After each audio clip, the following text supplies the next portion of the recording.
Hi everyone, my name's Chris and I'm an alcoholic. It's such a privilege to share my experience and be part of this sober community. My sobriety date is Melbourne Cup Day, 1995. So I get to celebrate it all week. Melbourne Cup is a big horse race here in Australia. Nearly 27 years ago, the day before the Melbourne Cup, I was in my unit in this small country town and I'm crying, I'm drunk, I'm abusing my kids. I'm thinking this is the end of my world and I just didn't want to live anymore. It was horrific. It was just another rock bottom.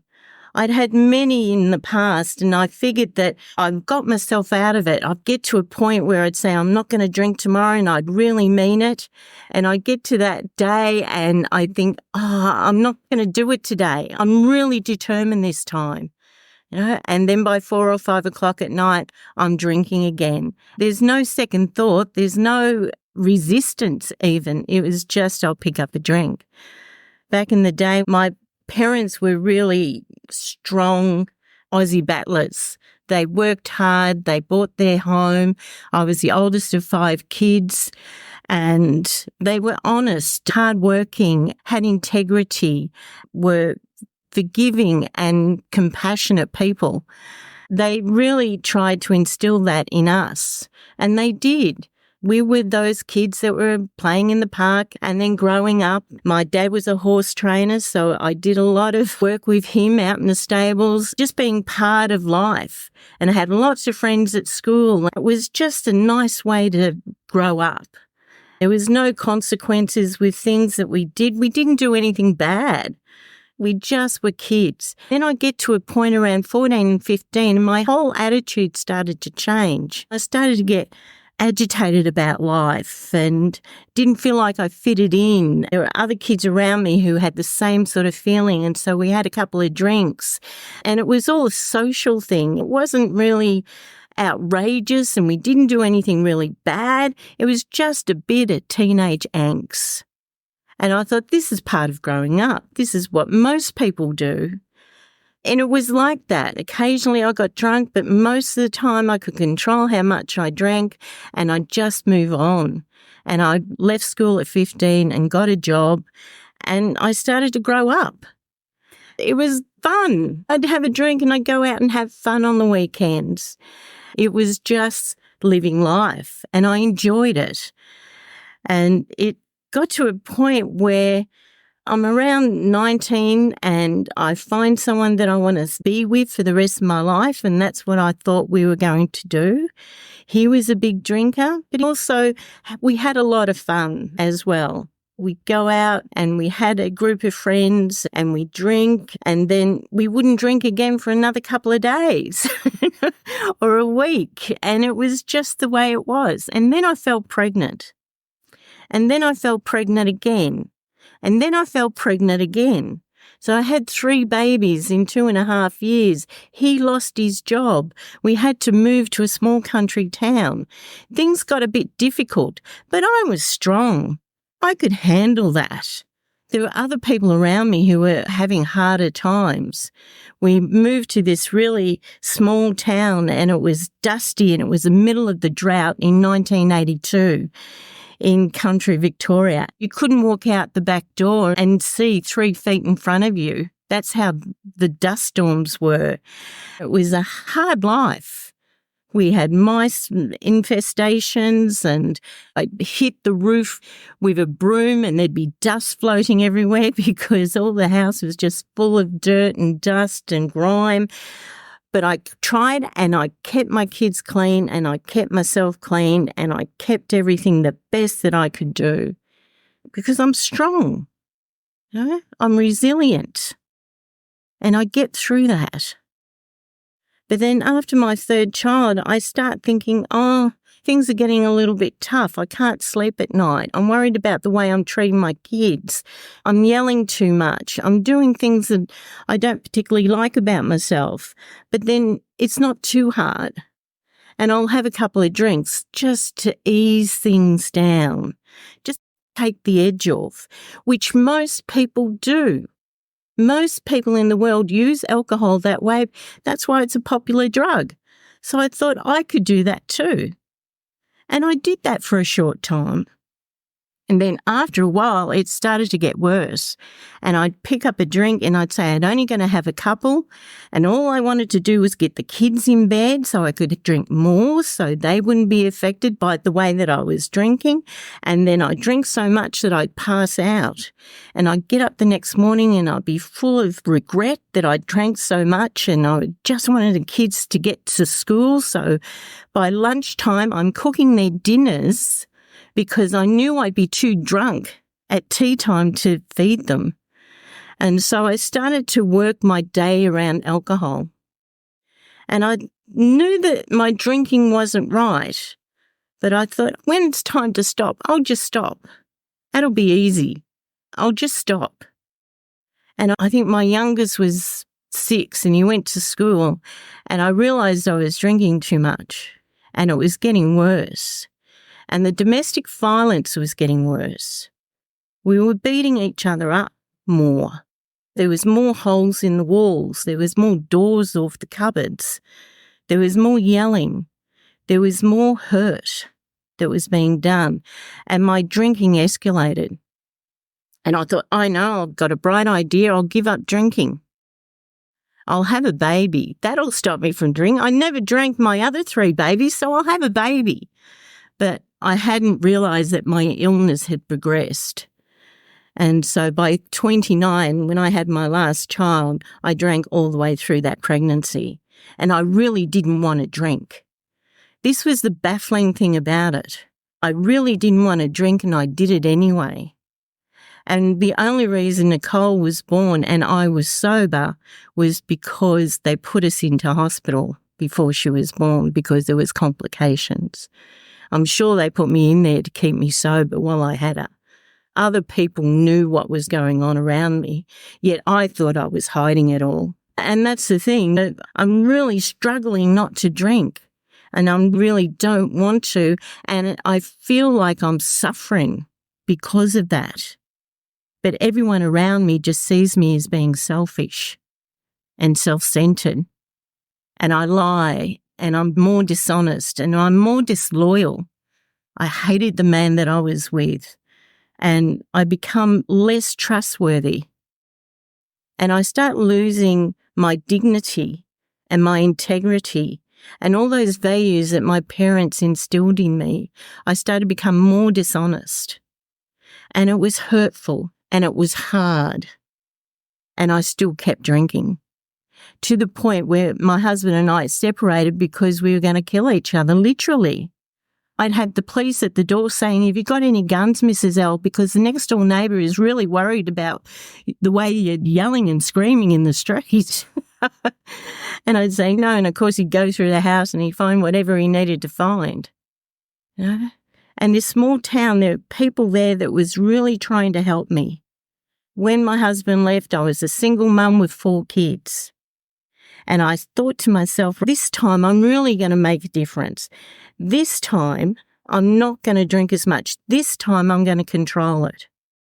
And I really meant it, because now I have 4 kids to bring up on my own, and I'm strong. There's so many things that I'm strong in. I can carry the pain, and I won't need to drink. And that went out the window about 2 days later. There wasn't even a thought of drinking. I just picked it up. The car went through the bottle shop. And I just said, yes, I need more. I'm having a party at my house. By this time, no one was partying with me. And so it got to this point where I realised that I could drink without guilt. There was no one there to tell me not to. My kids weren't strong enough yet to tell me not to drink. They were still young. You know? So I'd go out, and I actually go to the hotel because my thinking was, if I was at home and I passed out, my kids wouldn't be able to wake me anyway. So I might as well be down the pub having a good time. And I'd leave them alone. I'd drive drunk while they were in the car. I started to get concerned when my 13-year-old daughter couldn't look after my 2-year-old. I said, why can't you look after her? Huh? And there was incidences where there was some frightening things that could have happened.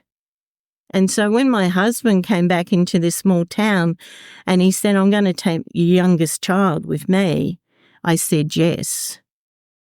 And then my son went with him as well. So I gave my 2 children up because I couldn't stop drinking. And it was devastating. I cried, and how hard is my life? How awful are the people around me? I hate this town. I hate everyone around me. These are the reasons why I drink. These are the excuses I come up with because I don't know about this illness. All I know is that I need to drink. It's not that I want to, I need to. And so I grabbed my 2 teenage daughters. They're old enough now. They're getting stronger. Now I'm in care of these 2 kids. I have never been in care with these 2 kids. They've looked after themselves for years.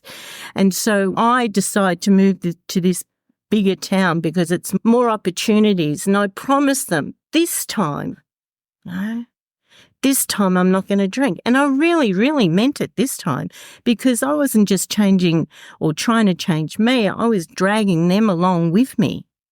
I was taking them out of their school and out of their friendships and all the things they felt comfortable with and safe with.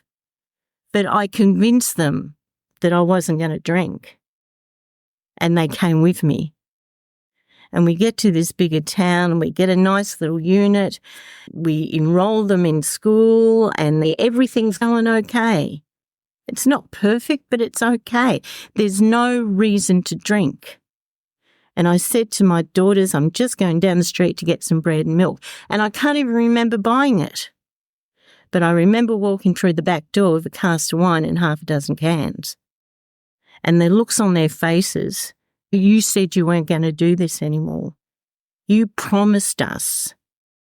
And Wendy's crying in the corner and rocking, and Melissa's screaming at me and calling me a hypocrite and a liar. And I said, you don't understand. Because that was my catch cry. You just don't understand how hurt and how painful this is. And so I continued to drink. And then I'm in this town and I start meeting people that I've never met before. And I find out that one of them is a member of Alcoholics Anonymous. And I think, oh, gee, I'm not going to talk to you. You might want to know something about me. Anyway, I'm only going to bring you home for a one-night stand anyhow, because that's my attitude. I'm using people. I don't care about things anymore because alcohol, it twisted my thinking so much that I didn't care enough about myself. And I'm not going to tell him everything about my life because he won't understand. He's not drinking anymore. And so I dismiss him and I don't tell him about my past. Then he introduces me to more people. We go out for coffee at coffee places and people are meeting there after meetings and they're talking and they're having a conversation with me. He gets up and moves to another town. So now we have this long distance relationship. I can have my relationship with alcohol through the week and then I have my relationship with him on weekends.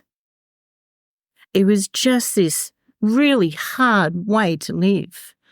I'd be so drunk through the week that he would ring up and I'd tell my kids to answer the phone because I'd be too drunk to talk. And they'd have to say, oh, Mum's in bed. I got them in on the lie because that's what we do. Drag people along with me. And so it gets worse. It gets harder. Now I'm really trying to cover up. Now I'm really trying to hide it. No, I don't want other people to know what I've done in the past, and I don't want other people to know what I'm doing now. And so I continue to deceive and lie and cheat and be dishonest. But I hate myself for it. I don't want to drink, and I keep drinking. My 15-year-old says to me, I'm going to leave because I'm not going to watch you die, and she leaves. Now I've got one kid that's left and she's trying to keep away from me. I'm losing stuff all the time and I don't know why I drink. I don't want to drink. So on Melbourne Cup Eve, 1995, I ring this woman up that I've got a phone number from. She just happened to give me her phone number. And I ring her up and said, I think I've got a problem with alcohol, as if I didn't know. But denial is such a big thing because it screws my thinking up. I consume so much alcohol, it poisons my system and poisons the way that I think and my attitude towards life. And she comes to my house and I try and make her a cup of coffee, and 3 litres of milk in the fridge is sour. I make her 3 cups of coffee and have to tip them out. I fall off the bench. My daughter says, "Why did you ring AA? You're not that bad this time. Why didn't you ring them last time when you're just worse than this?" I say, "I don't know. This is the time." And so this lady, she organises for me to go to a meeting the next day. And so someone comes and picks me up. And I'm thinking, I don't want to go. I'm so sick. I'm so hungover. But I knew that this worked because I met people who were sober already. So I know something was different. And I went to this meeting and I had my head down. I couldn't look at anyone. I was shaking so much. For the first week of my sobriety, someone came and picked me up every night to go to a meeting. She'd pull into the driveway and she'd toot her horn. And every night at 4 o'clock, I think, oh shit, I have to get a phone number because I really don't want to go. And every night I forget to ask her a phone number. And every night, the next night, she'd pull into my driveway and toot the horn. And I'd go to the meetings and I'd have to hold my spoon with 2 hands to get the sugar in the coffee cup because the DTs have set in. And people said to me, you need to go to a GP. Get some medical help. This is an illness. I started hearing about every time I pick up a drink, I can't stop. I have this craving, and I identified really strongly, really quickly. This wasn't a mystery to me. This has been happening for a long time. So I identify with that, and I identify with the people when they talked about when I put it down, I really mean it, and I don't want to drink. And then something happens and I pick it up again. And sometimes there's no reason to drink. I have to make an excuse after I pick up the drink. And that's the obsession. And I just want to drink like other people do. Why does my girlfriend only have a couple of drinks? She's gone through all the foster care. She's gone through hell. She's lost her father. She's done all those things. She's got a terrible life, but she doesn't drink like me. And that would baffle me. I couldn't find the reasons why I drank the way that I did. And in the end, it didn't matter. I identified with the reasons why I needed to stop. I needed to stop drinking because it was killing me. I needed to stop drinking because it was taking my children away. I needed to stop drinking because I wanted to live. And I didn't want to live the way that I was living anymore. Because it's hard work drinking. It's hard work covering it up. It's hard work just getting out of bed and going to the post office or the letterbox. It's hard work trying to hide everything. So when I came to AA, I was desperate to stop drinking. Everything I tried failed. So I was ready. I was willing to do anything that was suggested. And people were kind and they were loving and they just wanted me to get sober. And it was in my first week that we had a meeting every night in Bendigo where I got sober. They have a themes meeting on a Tuesday, ID on a Wednesday, a topic meeting on a Thursday, a beginners meeting the next night and a steps meeting. And so we had everything that AA was there to offer me. And I had all these people around me who were kind and they'd pick me up and they'd ask me if I was okay. And they'd tell me to keep coming back and we're going to give you some hope. And this is just a reading out of the big book on page 50. I heard this in my first week. I'd been given this book before I came to AA, the Big Book of Alcoholics Anonymous, and I read it in a cloud. And I identified a lot of it to my brother, to other people around me. I didn't want to identify with it at all because I still thought I could handle it myself. I still thought I had control. And then on page 50, I read, "Here are thousands of men and women, worldly indeed. They flatly declare that since they have come to believe in a power greater than themselves, to take a certain attitude toward that power, and to do certain simple things, there's been a revolutionary change in their way of living and thinking. In the face of collapse and despair, in the face of the total failure of their human resources, they found that a new power, peace, happiness, and sense of direction flowed into them. This happened soon after they wholeheartedly met a few simple requirements. Once confused and baffled by the seeming futility of existence, they show the underlying reasons why they were making heavy going of life. Leaving aside the drink question, they tell why living was so unsatisfactory. They show how the change came over them. When many hundreds of people are able to say that the consciousness of the presence of God is today the most important fact of their lives, they present a powerful reason why one should have faith. And I thought, wow, what the fuck does that mean? I don't do spiritual. I don't have any religious upbringing. My poor old dad used to go out in the middle of the paddock and he'd have a bad day and he'd throw his fist to the skies and he'd say, "If you're up there, you bastard, come down so I can hit you." That was my religious upbringing. So I didn't know what faith was. I just knew that I didn't have the ability to stay stopped. And so I used the group. I used the AA group. I used the people in the fellowship, and that was my first experience with a higher power. These people, they're greater than me. I did 30 meetings in 30 days. If I wasn't doing meetings, I was sitting at home commiserating how horrible life is without a drink. So I'd go to meetings and I'd get hope. I'd listen to people, not just their drinking stories, but the way they got sober. I went to STEPS meetings and I read the big book and the 12 and 12 and the literature. I absorbed everything that was there because I wanted to change. I wanted this revolutionary change in the way of living and thinking because I knew I couldn't do it by myself. And I got sober. And that first year was the most exciting time in my sobriety because I made the biggest decisions ever. I got hope in that second step because I came back for a second meeting. I grabbed hold of it with both hands. I knew I needed a power greater than myself that was a mystery to me.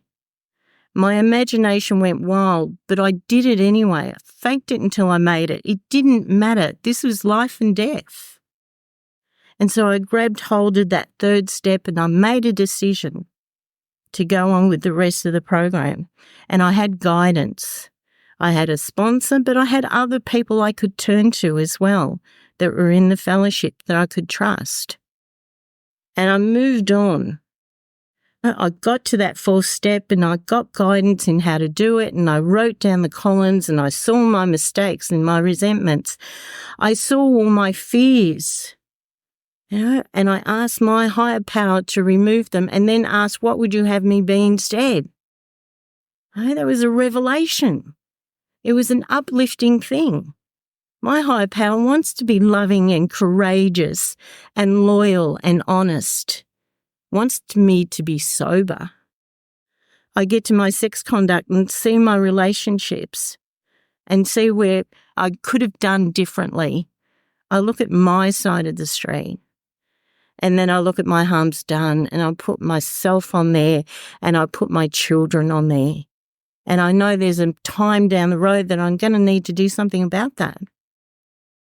I get to 5 and I find someone I can share my inventory with and I get through that really quickly. For me, it wasn't something, you've got to do it over time. This is urgent. This should take just a few months, that the change comes about. And I get to 6 and 7 and I think, gosh, of course I'm willing to have all these defects of character removed. I don't want to be like that anymore. I don't want to hurt anyone anymore. And I asked my higher power to remove those shortcomings because the best that I could do, I couldn't do it by myself. Just like when I wanted to stop drinking, I couldn't stop drinking on my own. So I needed the 7-step prayer so I could change, not by myself. I had help. And that was my higher power. And it says in that 7-step prayer, I don't get happy, I get useful. Wow, all that hurt, all that stuff from the past is going to be useful for the future. And then I get to 8 and I think, oh, now I've got to make these amends. This is really tough. But I'm going to do it anyway because I knew I wanted to stay sober. And my 15-year-old daughter came home because I was sober. I started getting a relationship with my other 2 children because I started being kind to my ex-husband. I made amends to my daughters. I made amends to my son. I made amends to the man that I hated the most in the world over the phone. I'm not an idiot. I had lots of direction. I had lots of instruction. There was a lot of domestic violence in our story. And he actually started saying some kind things about me. But then it only lasted for a few minutes. There's a lot of hurt goes on. And so the best amends I did for my ex-husband was not to talk to him, not to interact, because we just pulled each other apart. And he dropped dead at 50. So for the last 5 years of his life, we didn't interact very much at all. And that was my living amends to him. Sounds odd, doesn't it? But it works. I sat down with my daughters and I said, I'm really sorry about the past and I'm going to make a difference in the future. And I'm going to do the best that I can. And they said, Mum, that's great. We love that you're sober. We love that you're getting on with life. And then the next night they went out, got pissed, came home and abused the shit out of me.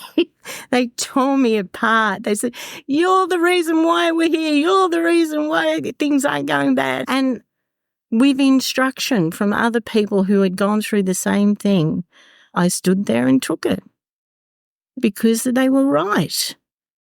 What they were saying was true, and they needed to say that to get past it too. They needed to say what they needed to say. So those amends were made. I made amends, money amends, and all those things that I needed to do so I could move past the past. And things got better. And I love being sober. And my kids would say to me, whatever you do at those meetings, keep doing it, Mum, because they're working. You're different when you come home. You're more relaxed. You're happy. By this time, I'm actually picking up women and taking them to meetings as well, which was what had happened to me. I was going to detoxes and talking to people who'd never heard of AA, just sharing my experience. And things were getting better. And I love life. And my kids love life. And at 14 months sober, my 2 daughters, Wendy and Melissa, were killed in a car crash. They were 16 and 17.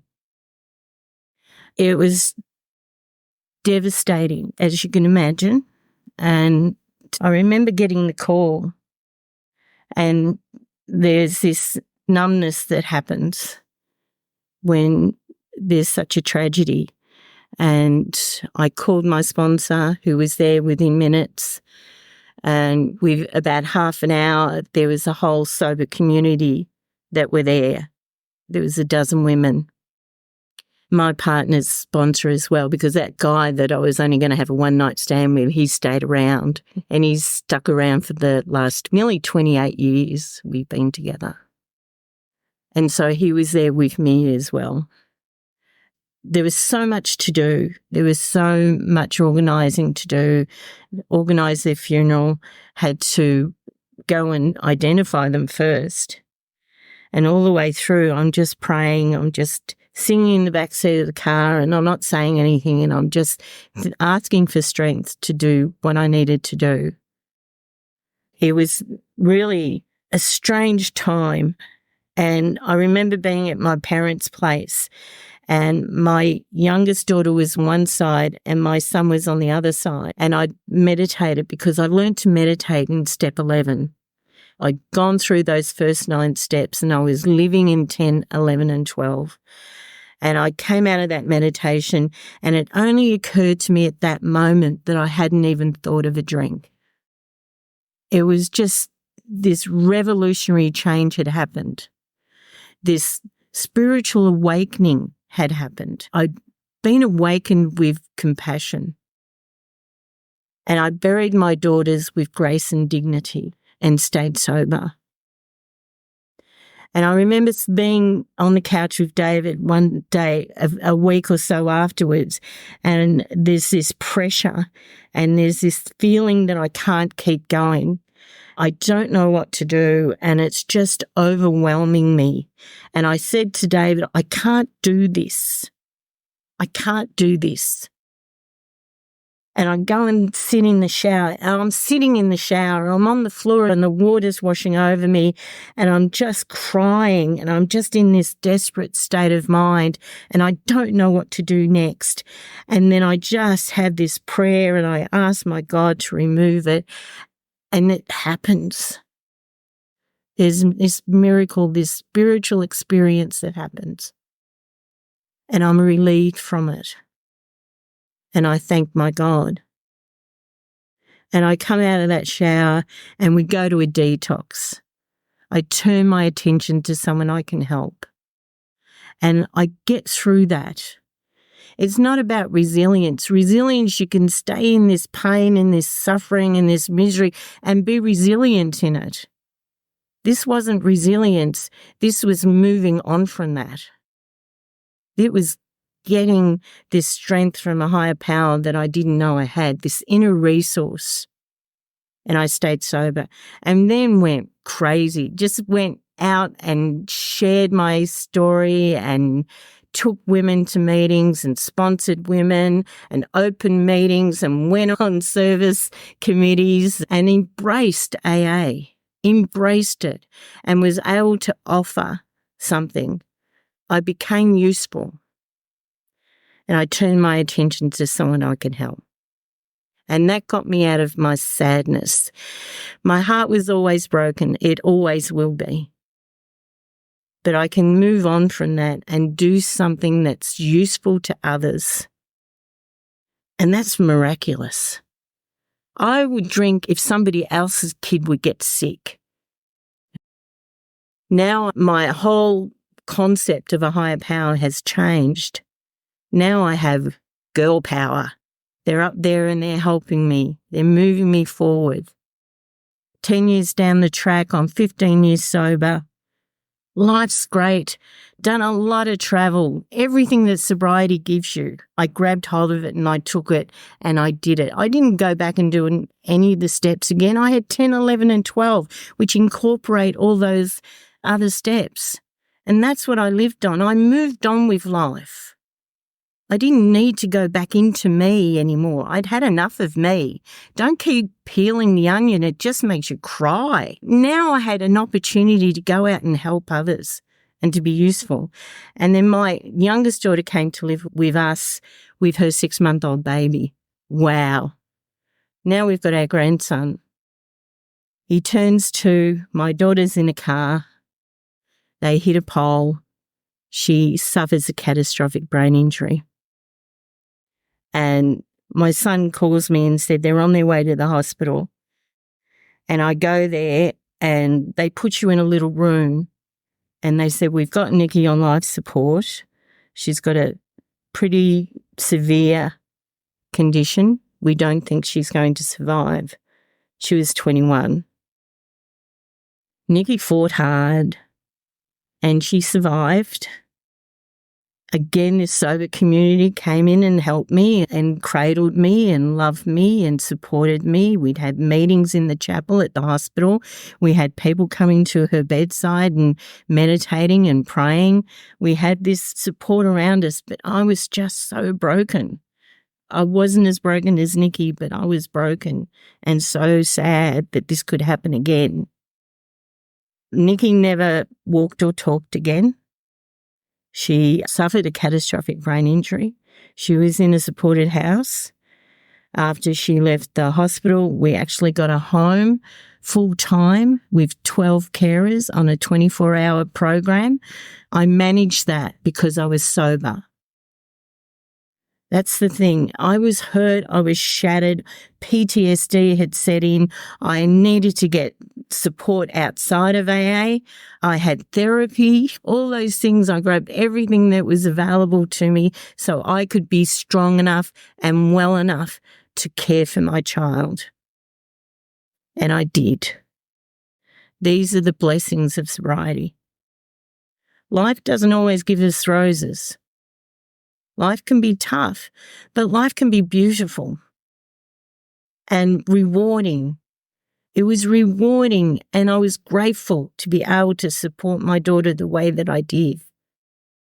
In 2019, Nikki died. She was 27, and she's up there with Kurt Cobain and Janis Joplin, and she's having a party. So now I've got 3 angels. I've buried 3 daughters. We have Nicole's son, and he's with us. He lives with us full time. He has autism and ADHD. Why the fuck not? You know? Why not? I don't say bring it on anymore. I just say, okay, it's hard. It's really hard work bringing up this kid. He's nearly 15 now. He's going through all different sorts of things. But I have support workers. I ask for help. I'm strong enough to ask for help. And that's what sobriety has allowed me to do. I get to do all these things in recovery, the good and the bad. I get to be strong and sad, and I get to cry, and I get to laugh, and I get to do it sober. I thought I wouldn't be able to speak for 50 minutes. I think I've still got another half an hour in me. But anyway, I just want to read this last bit in the big book, and in a vision for you, on page 154, and it's when Bill W., one of our founders of Alcoholics Anonymous, and he's sober 6 months. He's been dragging people out of bars, trying to get them sober, and hasn't been successful. But his wife said, at least it keeps you sober. And so something's working. And that was one of our primary things in Alcoholics Anonymous, is that we stay sober and help others. That's what keeps us sober long term. So Bill's trying to make all his millions back again. He's sober for 6 months. He's gone over to Akron, and he finds himself in a bar. One dismal afternoon, he paced a hotel lobby, wondering how his bill was to be paid. At one end of the room stood a glass-covered directory of local churches. Down the lobby, a door opened into an attractive bar. He could see the gay crowd inside. In there, he would find companionship and release. Unless he took some drinks, he might not have the courage to scrape up an acquaintance and would have a lonely weekend. Of course he couldn't drink, but why not sit hopefully at a table, a bottle of ginger ale before him? After all, had he not been sober 6 months now?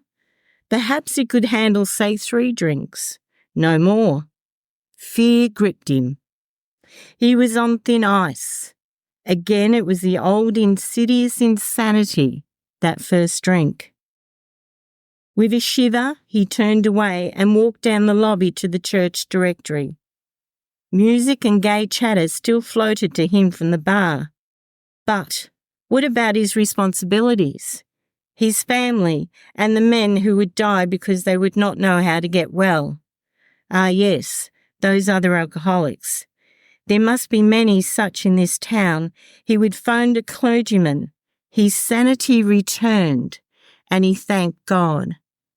Selecting a church at random from the directory, he stepped into the booth and lifted the receiver. And that's what we need to do. I need to thank my God for my sobriety. Sorry, not your sponsor, not AA. It's a way of getting there. it's the direction we need to be in and the places we need to be connected to, but it's my God that keeps me sober. And it gives me the opportunity to share my story, to share my experience, which is the most important thing I have. It's the only thing I'm an expert on because I lived it. And I wish you all well, and I wish you all to thank your own God and go home and hug your children and your loved ones, because we only have today. And today is the most important time of all. Thank you for letting me share.